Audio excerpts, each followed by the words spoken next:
ইরানে যুক্তরাষ্ট্র ইসরায়েলের যৌথ হামলার দশম সপ্তাহেও যুদ্ধের জট থেকে বেরিয়ে আসার পথ খুঁজে পাচ্ছেন না মার্কিন প্রেসিডেন্ট ডোনাল্ড ট্রাম্প। ভূ রাজনীতি যুক্তরাষ্ট্রের জনপ্রিয়তা কমে যাওয়ার ফাঁদে আটকা পড়েছেন মার্কিন এই প্রেসিডেন্ট। কারণ হরমুজ প্রণালীর ওপর ইরানের কৌশলগত নিয়ন্ত্রণ এবং অবরোধের মাধ্যমে যুক্তরাষ্ট্রের আপোষহীন মনোভাবে সমঝোতার পথ খোলা নিয়ে তৈরি হচ্ছে জটিলতা।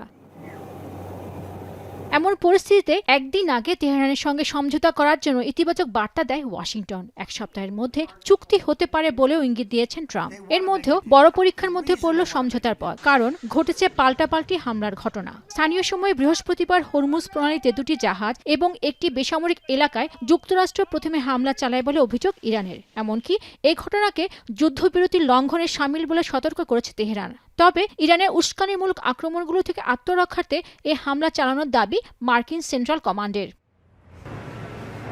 দু দেশের এই গোলাগুলি সত্ত্বেও যুদ্ধবিরতি বলবৎ আছে বলে জানিয়েছেন মার্কিন প্রেসিডেন্ট ডোনাল্ড ট্রাম্প।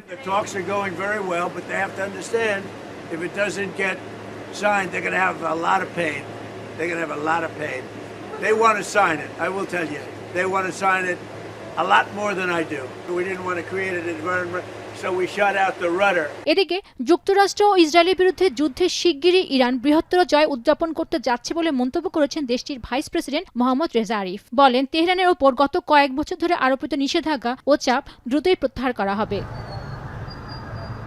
এরই মধ্যে ইরানের ক্ষেপণাস্ত্র ও ড্রোন হামলা মোকাবেলা করছে বলে দাবি করেছে সংযুক্ত আরব আমিরাত। শুক্রবার সামাজিক যোগাযোগ মাধ্যম এক্সে দেয়া এক বিবৃতিতে এই তথ্য দেয় দেশটির প্রতিরক্ষা মন্ত্রণালয়। এতে বলা হয়, ক্ষেপণাস্ত্র ও ড্রোনের চলমান আক্রমণাত্মক অভিযানের কারণে দেশ জুড়ে শব্দ শোনা গেছে। এছাড়া হরমুজ প্রণালী সচল করতে এর আগে শুরু করা মার্কিন সামরিক অভিযানে নিজেদের আকাশসীমা ও ঘাঁটি ব্যবহারের ওপর আরোপিত বিধিনিষেধ প্রত্যাহার করেছে সৌদি আরব ও কুয়েত। ফলে আবারও দেশ দুটিতে থাকা ঘাঁটি ও আকাশসীমা ব্যবহার করতে পারবে যুক্তরাষ্ট্র। পেনুকা সুলতানা, এখন বিশ্ব।